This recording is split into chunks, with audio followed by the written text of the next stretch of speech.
Disarming America. The campaign for nuclear disarmament was directly linked to the International Department of Specific Activities in the Kremlin, when after World War II, the Ban the Bomb movement was born, because the US was the only country to have nuclear capabilities. The Soviet Union organized and financed the World Peace Council, a well-known freeze group, to influence public opinion and government policy in non-communist countries. Their international headquarters was in Helsinki, Finland, and local chapters had been established in 100 countries. The American branch was called the U.S. Peace Council, and had offices in Washington, D.C. and New York City. They once sent a KGB colonel to meet with a group of congressmen in Washington, then boasted about it. On September 20, 1961, the United States and the Soviet Union announced an agreement for general disarmament that included the disbanding of military forces, dismantling of military bases, ceasing weapon production, and eliminating all weapon stockpiles. However, no treaty was signed, because they could never agree on all points. For instance, Russia wanted the US to dismantle all foreign bases and destroy nuclear weapons, but this would have given Russia an edge in conventional weapons. The Disarmament Committee of the United Nations, composed of 18 members, also failed to come up with an adequate agreement between the two countries. President John F. Kennedy had promised to close the missile gap in order to re-establish our military strength, but his Secretary of Defense, Robert McNamara, wanted to allow our defense program to decline until Russia was equal to us. In a speech on September 18, 1967, McNamara said that our inventory of nuclear warheads was greater than we had originally planned and in fact more than we require. The move towards unilateral disarmament began when McNamara announced that Russia wouldn't sign an arms limitation agreement until they caught up to the United States in strategic offensive weapons. The Strategic Arms Limitation Talks, SALT, originated from the discussions between President Lyndon B. Johnson and Soviet Prime Minister Alexei N. Kosygin, in 1967. These conferences developed into the SALT I Agreement, which was signed by President Richard M. Nixon and Soviet Premier Leonid I. Brezhnev in 1972. While the number of U.S. strategic missiles had been frozen at the 1967 level, the Soviets had continued to build, matching that amount in 1970. By 1972, Russia had a 3-to-2 advantage in the number of intercontinental ballistic missiles, ICBMs. SALT I was actually two agreements. The first was a treaty of indefinite duration, restricting defensive anti-ballistic missiles, ABMs, to 200 on each side, reduced to 100 in a 1974 agreement. It also froze the number of offensive missiles at the 1972 level for 5 years. With Russia having 2,358 land and sea-based missiles, and the US only 1,710, the Soviets were certainly getting the best part of that deal. Submarine-based missiles were restricted by a complicated formula which gave the Russians a numerical advantage, but was balanced by permitting the US more warheads for its reliable and more accurate missiles. The second part of the agreement was a 5-year pact limiting some offensive strategic weapons, and the number of launchers for ICBMs carrying nuclear warheads. It limited each side to 2 ABM installations, totaling 200 missile launchers, one at the nation's capital, and the other would protect an offensive missile site, Grand Forks, North Dakota.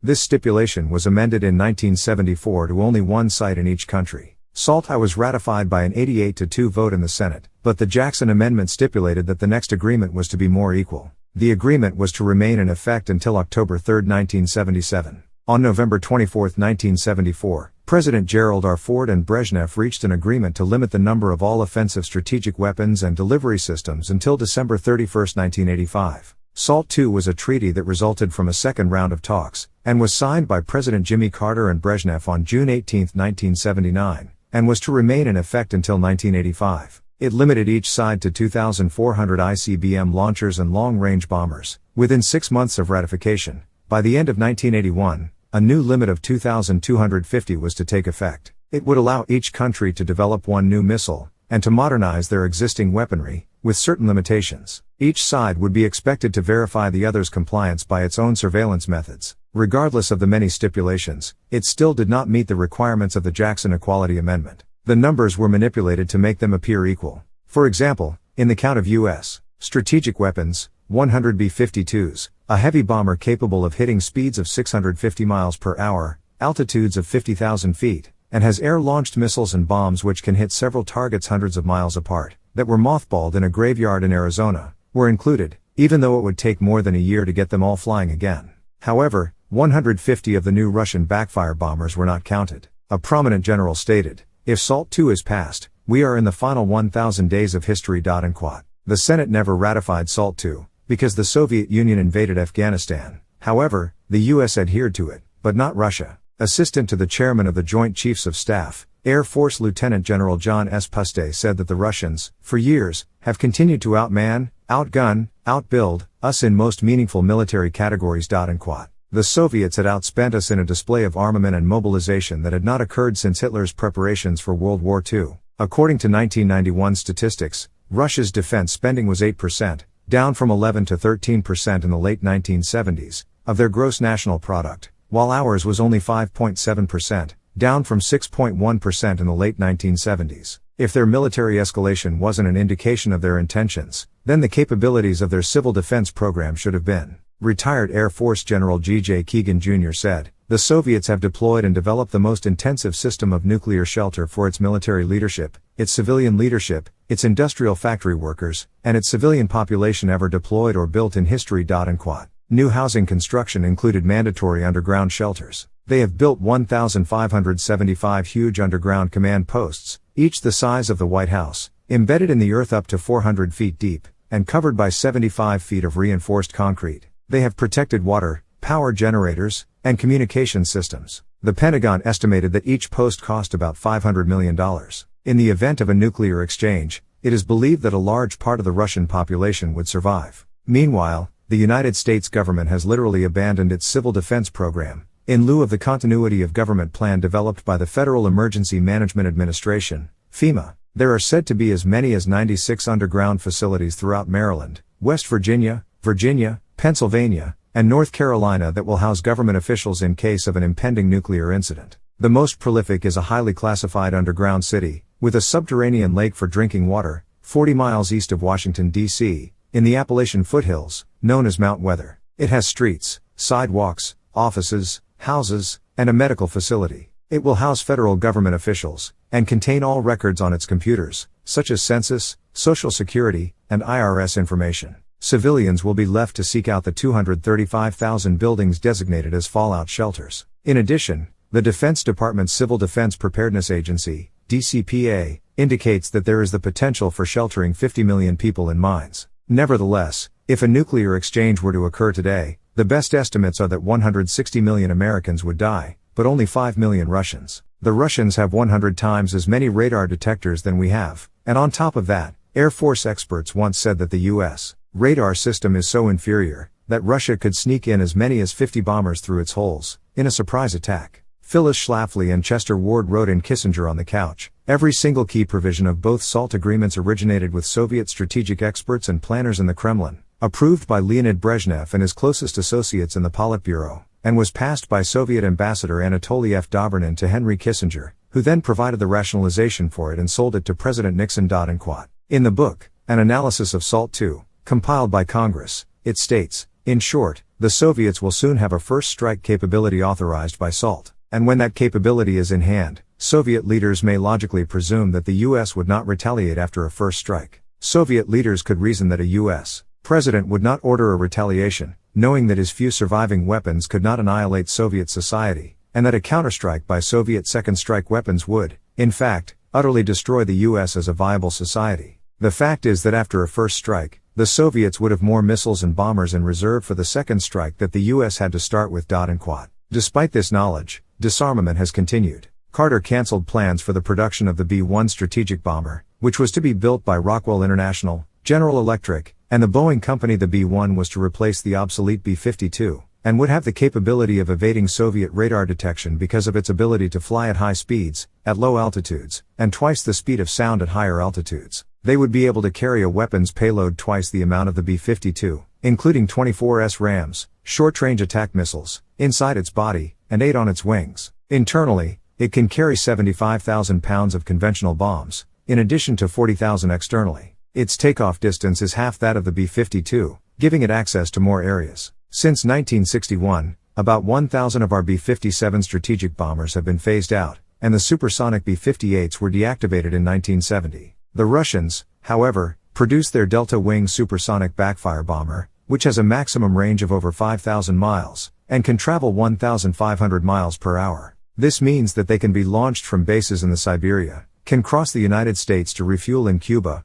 or somewhere else in Latin America. They were not covered by SALT. Also, not included in SALT, were Russia's mobilized ICBMs. They can be hidden, and there is no way to keep track of how many they have. The US had planned to have 200 MX missiles, each armed with 10 nuclear warheads, hidden throughout 4,600 shelters in the obscure valleys of Nevada and Utah, which could be moved periodically, so that Russian spy satellites couldn't pinpoint their exact location. It would have taken 2 Russian missiles at each site to be sure of neutralizing it, which is more than they have. This would give the US time to retaliate with stationary missile silos. The MX system, with its 2,000 warheads, would have the capability of devastating the Soviet Union. The idea for the MX was opposed, and dropped from consideration. Soviet fixed silos are designed to refire, ours are not, and they have at least 1,000 extra missiles for refiring. They also have larger missiles, giving them a 6-to-1 advantage in firepower. The Soviets' SS-9 Scarp rocket can lift 5 times the load that the U.S.'s LGM-30G Minuteman missile, which has 3 MIRV warheads, can, and hurl a 35-kiloton multiple warhead close to 6,600 miles, enabling it to destroy a group of U.S. ICBM silos.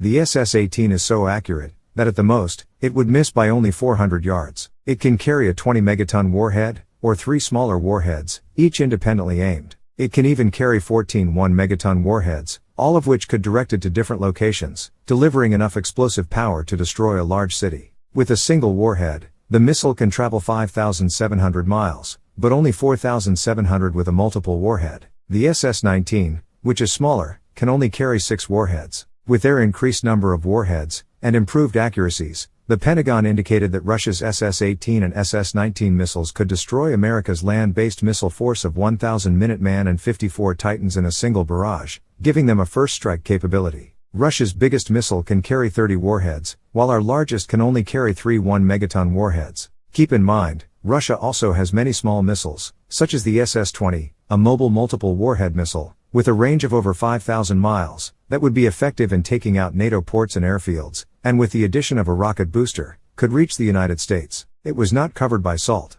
The Russians also developed the SS-24, a railmobile missile, and the SS-25, a road mobile missile. In 1977, Brezhnev called for a joint renunciation of neutron weapons, and in 1978, Carter said they wouldn't be produced. However, in 1981, President Reagan made the decision to begin production of the neutron bomb, and Russia's edge in strategic weapons didn't seem that important after this addition to our nuclear arsenal. The Lance missile, and 8-inch artillery shells in the US were furnished with a radiation-enhanced warhead, which contained a radioactive isotope known as tritium, that produces far more radiation, and far less explosion and heat than conventional nuclear weapons. The result is that they kill people, without that much damage to surrounding buildings. It was designed to stop Russian tanks in Europe. The TASS news agency in Russia responded by saying, "It seems that the same cannibalistic instincts prevail now in the White House by which in 1945 the then President Truman was guided when ordering the use of atomic weapons." America had an edge with the Navy's nuclear-powered, nuclear-armed Polaris submarines. While at sea, they can't be detected, yet they can track Russian subs because of their ultra-sensitive electronic surveillance system. Knowing this, Russia stepped up the development of their long-range missiles. The Polaris subs can fire 16 missiles, each having 10 warheads, in 8 minutes to hit 160 targets, hundreds of miles apart. From a location almost 3,000 miles away, the Soviets began producing their larger Delta-class submarine, the Typhoon, which at 25,000 to 30,000 tons, is the world's largest. It carries 20 SLBM SSN-20 intercontinental nuclear missiles, which have a range of 4,800 miles, farther than ours. It is capable of striking any target in the United States from protected Soviet waters. The Typhoon subs, built at Severodvinsk, the world's largest submarine production yard, are designed to operate under the Arctic Ocean ice cap. They also began producing the Soviet submarines with torpedo-proof titanium hulls. Even though Russia had more tanks than we did, the NATO force tanks, for example, had about 193,000 anti-tank missiles, which was 9 times the number that was in the arsenal of the Warsaw Pact. They are accurate from distances up to 2 miles away, which is outside the range of Russia's tanks. However, Russia developed the T-80 tank, which has an armor consisting of a honeycomb process which combines steel, ceramics, and aluminum to create a substance that is 3 times stronger, yet weighs little more. In testimony before the Senate Armed Services Committee, Harold Brown, Carter's Secretary of Defense, said, "The United States is not now inferior to the Soviet Union in overall military strength." Yet, the figures available during the SALT talks indicated that Russia was outspending us 3-to-1 for strategic arms, had a 2-to-1 advantage over us in manpower, 2-to-1 advantage over us in offensive strategic weapons, 2-to-1 in major surface combat ships and subs, 2-to-1 advantage in helicopter production, a 3-to-1 advantage in nuclear-powered subs, a 4-to-1 advantage in tanks and artillery, a 5-to-1 advantage in naval ships, a 5-to-1 edge in the production of tanks and combat vehicles, a 6-to-1 edge in nuclear firepower, megatonnage, a 7-to-1 advantage in artillery, a 10-to-1 advantage in fighter bombers, a 47-to-1 advantage in defensive strategic weapons, and a 100-to-1 advantage in regular ammunition. Brown did admit, later, in January 1979, that the Russian military was potentially very dangerous to us. The Soviet nuclear war plan, called the Red Integrated Strategic Operations Plant, RISOP, by the Pentagon, is believed to include over 2,500 targets, 1,000 Minuteman and ICBM silos, 100 ICBM launch control centers, and 50 command and control facilities and nuclear weapons storage depots, 54 nuclear bomber and bomber dispersal bases and 3 naval bases that service missile-firing submarines, 475 naval bases, airfields, ports, terminals, camps, depots and other military installations, 150 industrial production facilities that have Defense Department contracts for $1 million or more a year in military equipment, close to 325 electric power plants that generate nearly 70% of the nation's electricity, about 150 oil refineries that produce about 70% of the country's petroleum products, about 200 soft targets including economic communications, transportation, chemical, and civilian leadership targets. The propaganda put out by our government painted this scenario.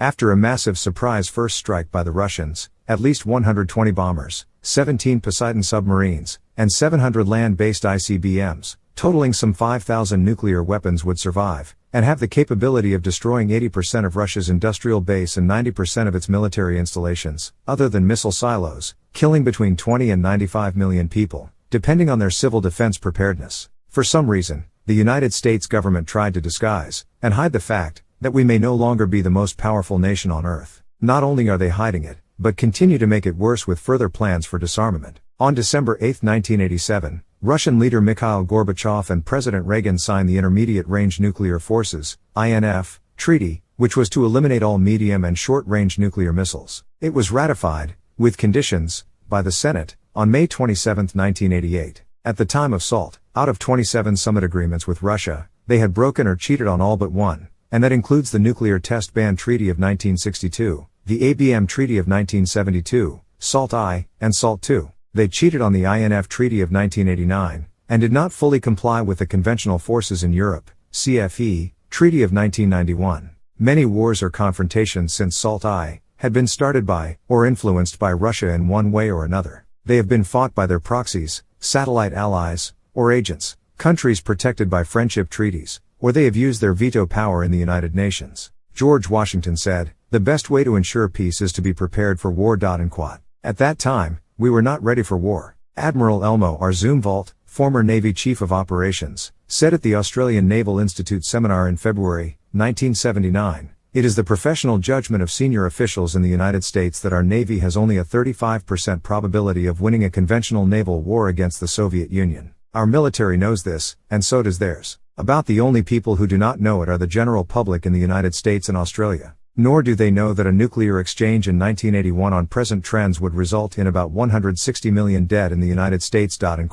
England's Winston Spencer Churchill, nephew of the former Prime Minister, said in a 1977 speech to a meeting of the National Association of Freedom, "The Soviet buildup is far beyond any requirements of self-defense. Indeed, the Soviets are building the greatest war machine the world has ever seen. This is more than a challenge to the West, it is the most deadly threat to freedom and to peace any generation has ever known." In December 1979, over 50,000 Soviet soldiers moved into the country of Afghanistan with tanks and helicopters, and by January, there were close to 100,000 Russian troops in positions throughout the country. There were reports that Soviet army officers were arming and training Baluchi tribesmen in southern Afghanistan, who had long sought their own homeland. They live in the region covering parts of Afghanistan, Iran, and Pakistan, along the strategic coasts of the Arabia Sea and the Gulf of Oman. Afghan Minister for Foreign Affairs, Lieutenant Colonel Faiz Muhammad Khan, a member of the pro-Moscow faction of the Afghan Communist Party, said that Russia would take over the Baluchistan section of Iran and Pakistan, which is all that separated them from the Indian Ocean. It was believed that the intent of the Soviets was to gain access to the ocean, where they would be able to control the Strait of Hormuz, in the Arabian Sea, where much of the world's oil supply is shipped from.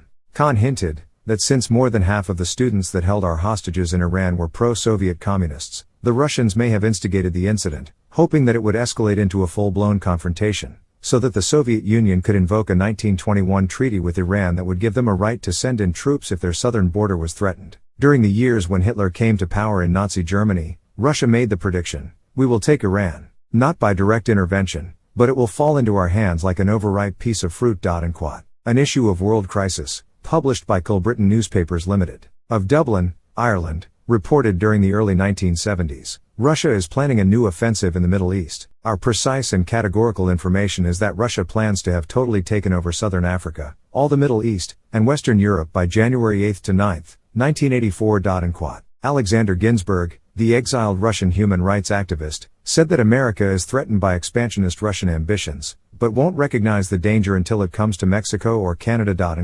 Thomas J. Watson Jr., the American ambassador to Russia, told President Reagan, "I perceive the world to be more dangerous than it has ever been in its history." The January, 1981, Bulletin of the Atomic Scientists said, "We feel impelled to record and emphasize the accelerating drift toward a disaster in almost all realms of social activity. Accordingly, we have decided to move the hands of the Bulletin's clock symbol of the world's approach to nuclear doomsday from 7 to 4 minutes. Each minute represents a year. Before midnight, nuclear disaster."